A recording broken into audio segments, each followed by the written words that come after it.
निधानम्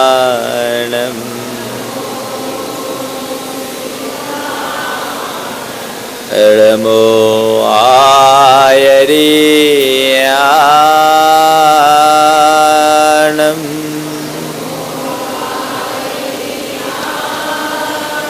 एळमो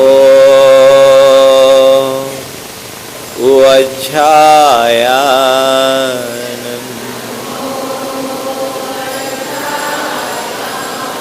एळमोलोये सवशाहुनम्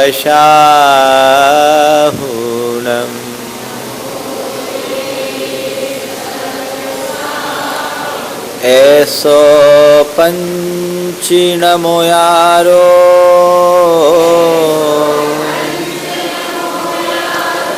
सवपावपनाशनो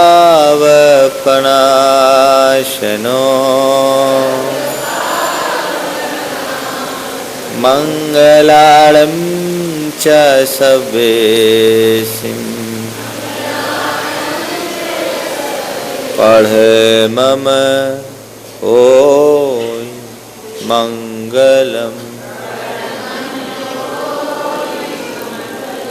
जय बोलो देवादिदेव 1008 श्री भगवान महावीर स्वामी की, अहिंसा परमो धर्म की, परम पूज आचार्य गुरुवर श्री विद्यासागर जी महाराज की।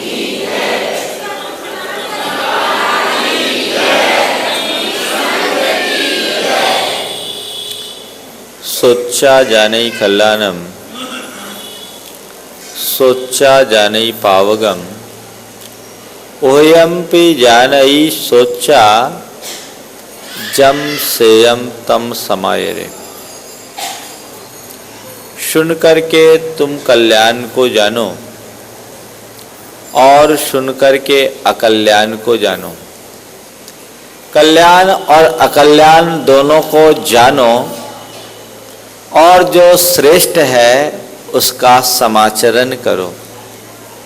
सही के लिए आगे बढ़ो, जिसमें अपना हित निहित है उस मार्ग का अनुसरण करो। भगवान की वाणी का सार कुल ये है। हम लोग सुनते हैं, समझते भी हैं, लेकिन उसको भीतर से स्वीकार करने में हिचकते हैं। संत कहते हैं धर्म केवल सुनने की चीज नहीं है, सुनकर समझकर स्वीकारने का तत्व है।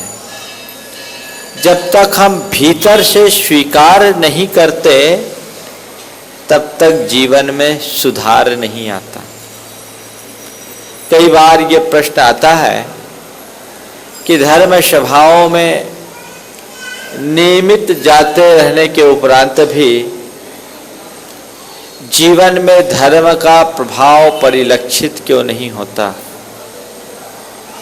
बंधुओं, उसका मुझे एक ही कारण समझ में आता है, वह केवल ये कि हम धर्म सुनने के प्रति जितने अधिक उत्कंठा रखते हैं, उस पर चलने के प्रति उतना लगाव हमारे मन में नहीं होता। जो हम सुनते हैं उसे अपने जीवन में स्थान देने की कोशिश हमारी होनी चाहिए। गौतम बुद्ध कौशाम्बी में उपदेश दे रहे थे। एक बार श्रावस्ती नरेश बुद्ध के पास पहुंचा और बुद्ध से कहा कि भंते, आपके उपदेश मुझे बहुत अच्छे लगते हैं। जब आप कहते हो कि काम क्रोध लोभ मोह जैसी दुर्वृत्तियां बहुत बुरी है तो बड़ा अच्छा लगता है, और आप ऐसा लगता है जैसे कि आप मुझे झकझोर रहे हो, मुझे बहुत अच्छा पथ दिखा रहे हो। लेकिन क्या बताऊं, आपको नियमित सुनने के उपरांत भी मेरे अंदर परिवर्तन नहीं आता। क्रोध का तो कोई हिसाब ही नहीं, मेरे अंदर की कामना और लालसा भी दिनों दिन बढ़ते जाती है, और मोह माया से भी मैं पूरी तरह घिरा हुआ हूं। 1 माह से आपके प्रवचन सुन रहा हूं, पर मेरे ऊपर उसका कोई प्रभाव नहीं दिख रहा। प्रश्न सुनकर बुद्ध मुस्कुराए और उनने फिर से पूछा, 1 माह से तुम प्रवचन सुन रहे हो? जी। नियमित सुन रहे हो? जी। कहाँ से आते हो? श्रावस्ती से आता हूं। श्रावस्ती से कौशाम्बी कितनी दूर है? उसने बता दिया, इतनी दूर। रोज तुम इतनी दूरी चल करके यहां आते हो? हाँ भंते, मैं इतनी दूरी चलकर आता हूं। और इतनी ही दूरी लौटने में भी आपको लगती है? हाँ, इतनी दूरी में ही मैं जब इतनी दूरी पूरी करता हूं तो लौट पाता हूं। तो जो भी श्रावस्ती से कौशाम्बी आता है उसे इतनी दूरी पूरी करनी पड़ती? जी। अब की बार बुद्ध ने पूछा कि अच्छा ये बताओ, क्या तुम इस चर्चा से कौशाम्बी पहुंच गए? क्या तुम इस चर्चा से कौशाम्बी पहुंच गए? राजा ने कहा कि बनते ऐसा कैसे होगा? कौशाम्बी बातों से थोड़ी पहुंचा जा सकता। कौशाम्बी तो तब पहुंचेंगे जब कोई चलेगा। बुद्ध ने कहा, बस यही तो मैं कहना चाह रहा हूं कि भाई केवल प्रवचन सुनने से क्या फर्क पड़ेगा? फर्क तो तब पड़ेगा जब तुम उस पर चलोगे। सुनना सहज है, स्वीकारना कठिन। हम लोगों के मध्य उपदेशों की परंपरा तो बहुत ज्यादा है, लेकिन हमें ये देखना है कि उसका हम आचरण कितना कर पा रहे हैं। ये बात सही है कि जितना भूला जाता है, जितना सुना जाता है, उतने पर एकाएक चलना संभव नहीं है, सबके वश की नहीं। लेकिन कुछ तो चले, एक एक कदम तो हम चलना सीखें, आगे बढ़ने की बात सोचें, तब कहीं जाकर हमारे जीवन के कल्याण का मार्ग प्रशस्त होता है। हम लोग बहुत सुनते हैं, बहुत रुचि रखते हैं, पर वो रुचि और प्रगाढ़ होनी चाहिए। आप धर्म सभा में आते हैं, हमारी रुचि कैसे बढ़े, चलने का साहस कैसे जगे और आगे बढ़ने की उमंग मन में कैसे उत्पन्न हो, इन बिंदुओं पर मैं आज आप सबसे थोड़ी सी चर्चा करने जा रहा हूं। ऐसे कहा जाता है कि जब गरिष्ठ भोजन कर लेता है आदमी भरपेट, तो थोड़ा गैप चाहता है, और पर्यूषण के बाद अक्सर हम गैप कर ही देते हैं 2-4 दिन। 2 महीने से आप लोग लगातार सुन रहे हैं, और ज्यादा खा लो और हजम ना हो तो पेट भारी हो जाता है। इसलिए उसके लिए गुंजाइश तो रहना ही चाहिए। मैंने चाहा था कि 2-4 दिन प्रवचन ब्रेक कर दे, पर एक दिन प्रवचन नहीं हुआ तो लोग व्याकुल होने लगे। हमने कहा चलो भाई चालू करो, सबका धर्म ध्यान होता है, और बाहर के भी लोग आते हैं तो उनको लाभ मिलना ही चाहिए। आज का ये प्रवचन मुख्य रूप से बाहर के ही लोगों के लिए है, ऐसा समझ लो, और यहाँ उपस्थिति भी बाहर के लोगों की ज़्यादा है, गया वालों की कम। गया वाले खूब सुन चुके, अब उनको सुनने की जरूरत नहीं है, अब उन्हें समझने की जरूरत है और अंदर से स्वीकारने की जरूरत है। कब हमारे ऊपर उसका असर पड़ता है? देखिए, उपदेश हर कोई सुनता है, पर हर किसी पर उपदेश का प्रभाव एक सा नहीं पड़ता। आप प्रवचन को केवल प्रवचन मान करके सुनेंगे तो तय मानकर चलना, आप पर उसका कोई प्रभाव नहीं पड़ेगा। और प्रवचन को आप अपने गुरुजन का अपने हित के लिए आप अगर ये मानकर चले कि मेरे हित के लिए मेरे गुरुदेव मुझे कुछ मार्गदर्शन दे रहे हैं, हिदायत दे रहे हैं, मेरे कल्याण का रास्ता दिखा रहे हैं, तो जो आप सुनेंगे वो आपके अंदर उतर जाएगा। आप रोजमर्रा की जिंदगी में देखिए, आपके घर परिवार में बहुत सारे सदस्य हैं और बहुत सारे लोग बहुत सारी बातें बोलते हैं, पर बहुतों की बात को आप दरकिनार कर देते हैं, नजरअंदाज कर देते हैं। लेकिन घर में जिसके प्रति आपका बहुत ज्यादा लगाव है, अपनत्व है, श्रद्धान है, अगर वो कोई बात बोलता है तो उसकी बात को आप टालते नहीं। क्यों नहीं टालते? उसके प्रति लगाव है, उसके प्रति जुड़ाव है। जिसके प्रति लगाव और जुड़ाव होता है उसकी बात हमारे हृदय में बिल्कुल बहुत ज्यादा असर छोड़ती है, उसका अमिट प्रभाव होता है, उसको टालने का भाव नहीं होता।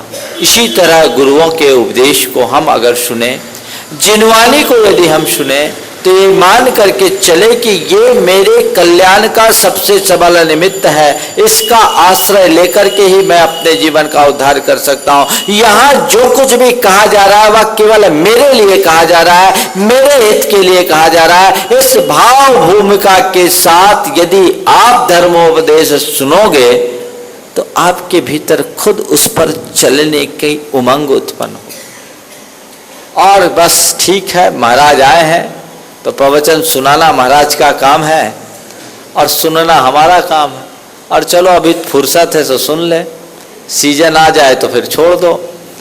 ये तो एक रूटीन का काम हो जाएगा। ऐसा हम बहुत सालों से करते आ रहे हैं।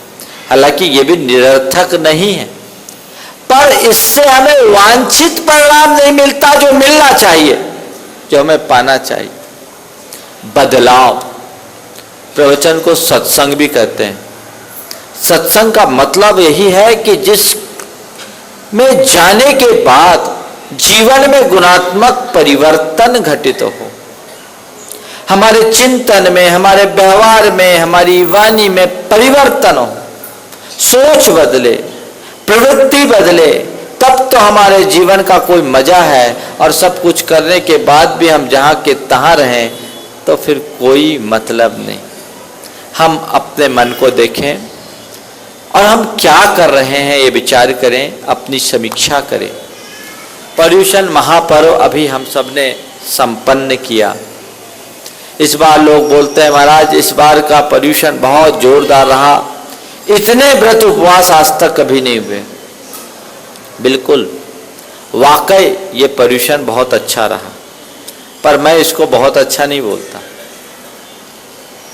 मैं इसको बहुत अच्छा नहीं बोलता। इतने व्रत उपवास हुए इसलिए पर्युषण बहुत अच्छा हुआ। ठीक है, व्रत उपवास करना बहुत अच्छा काम है, पर मैं ये जान, मुझे तो तब प्रसन्नता होगी जब मेरे पास ऐसी रिपोर्ट आए कि इस पर्युषण में अनेकों का बैर विरोध टल गया, अनेकों की आपस के वैमनस्य चले गए, अनेकों के गुस्सा की आदत छूट गई, अनेकों की दुष्प्रवृत्तियां चले गई, अनेकों के अंदर का छल कपट खत्म हो गया। तब वो पर्युषण है।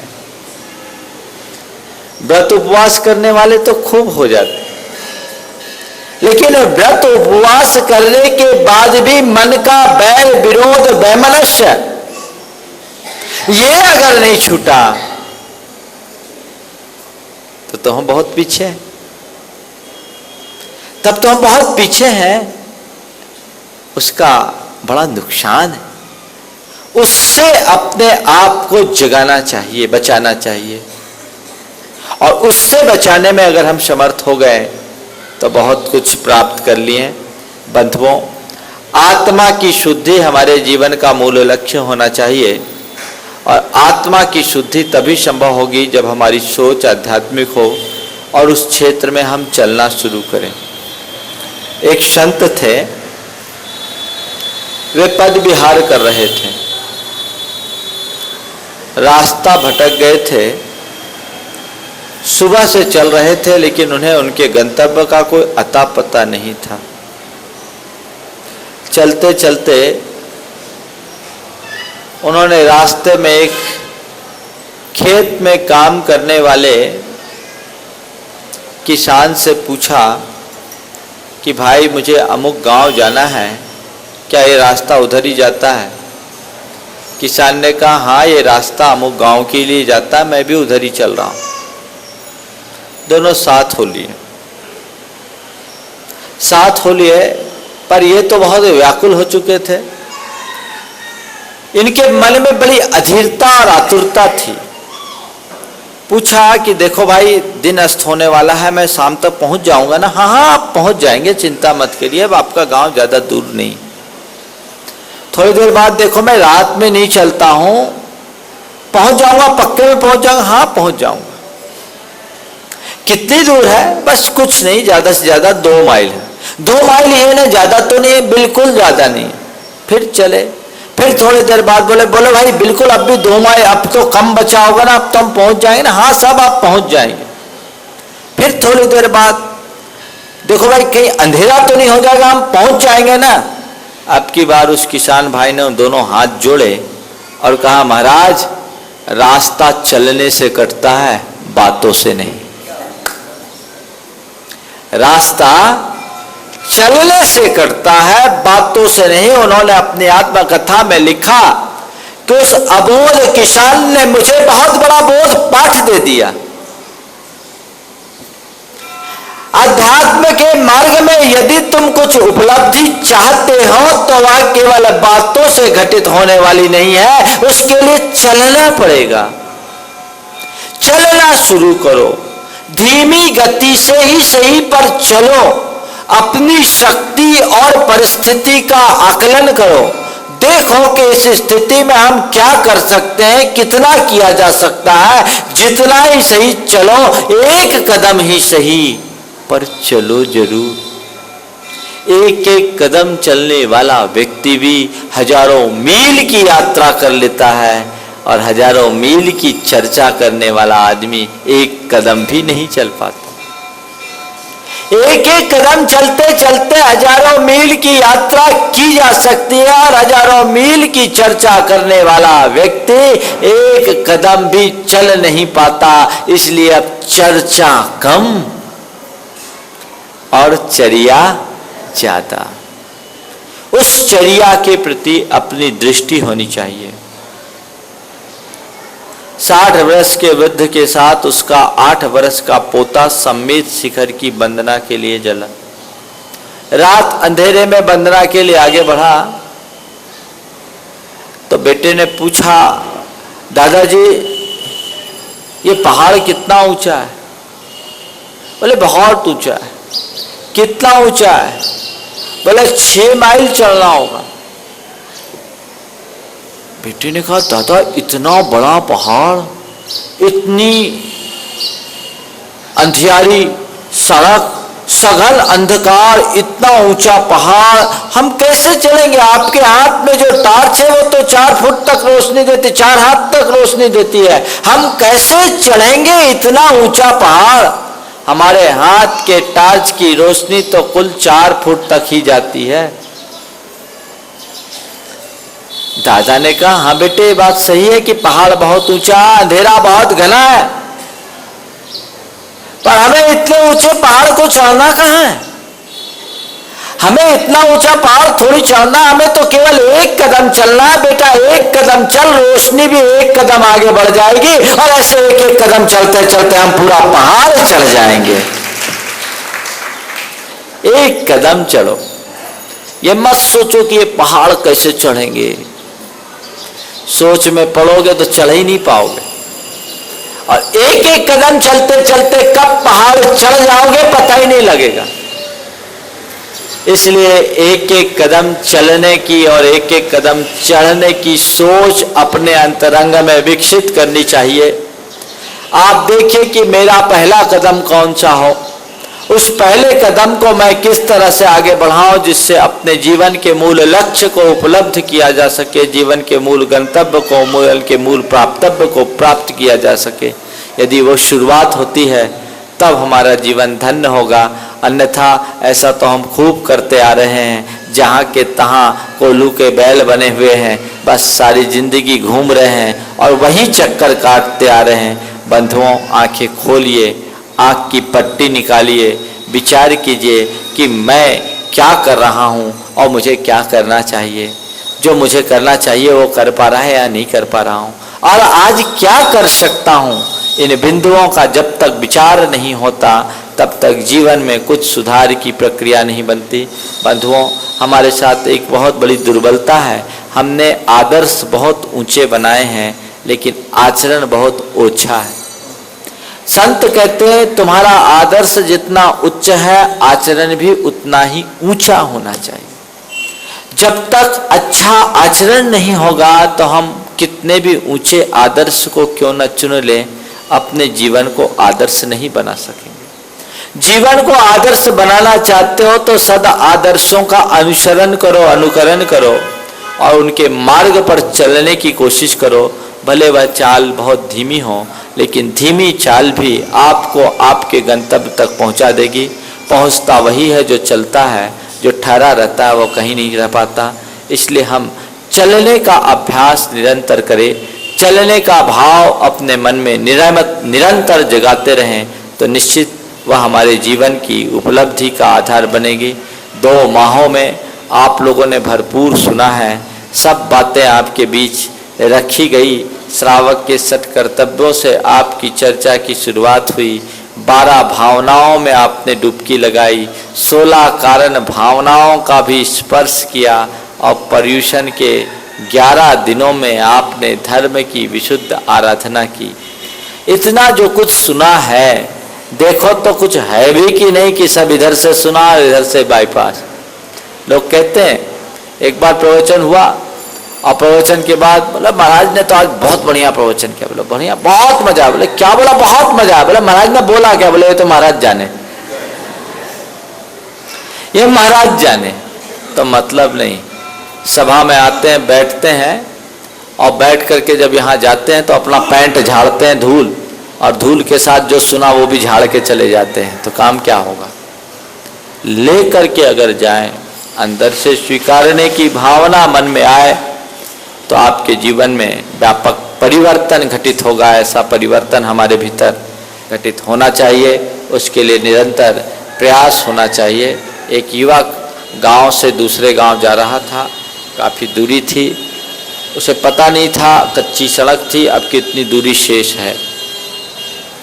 खेत में काम करते हुए किसान से उसने पूछा कि मुझे अमुक गांव जाना है, कितनी देर में पहुंच जाऊंगा?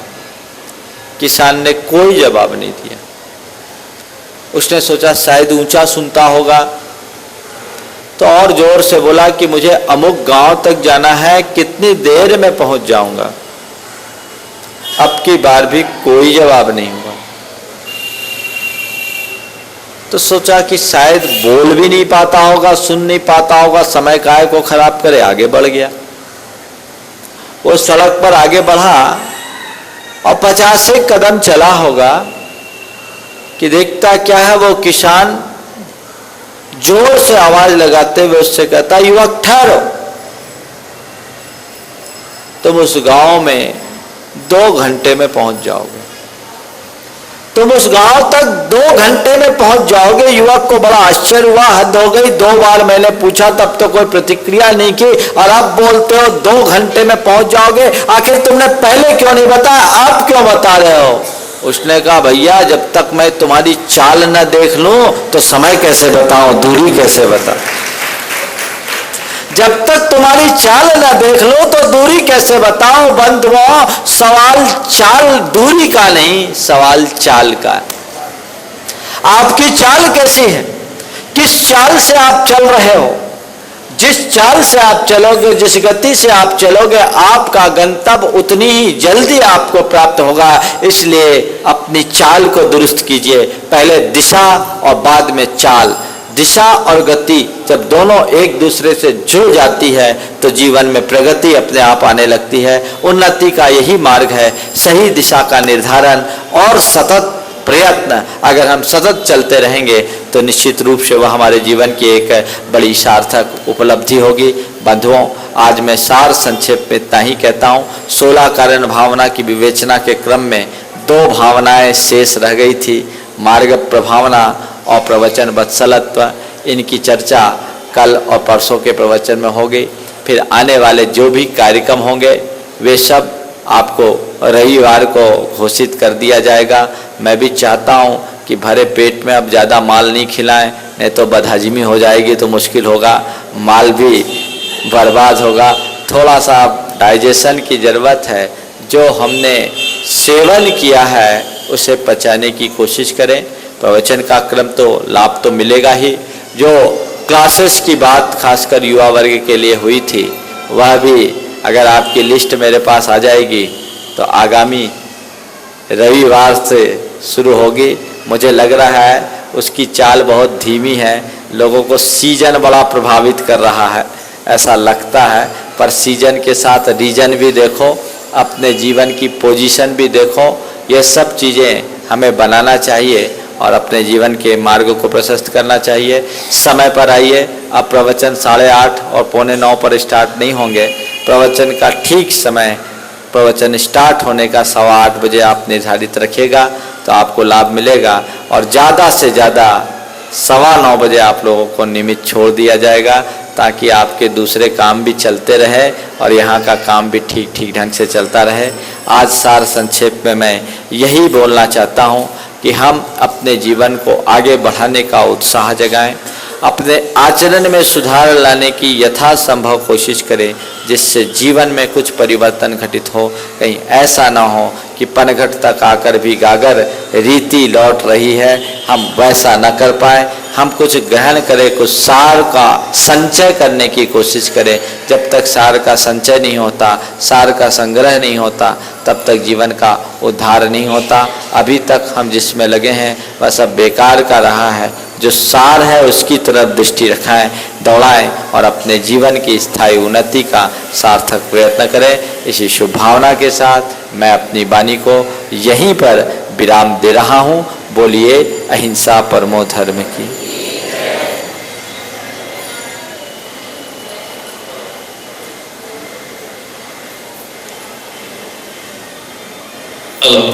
बोलिए मुनि श्री प्रमाण सागर जी महाराज की।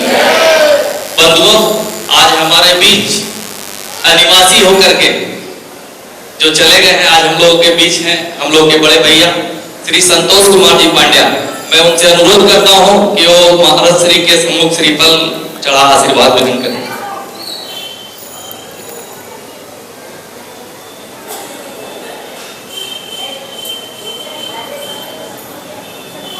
भाभी जी भी आएंगे, वो भी आए।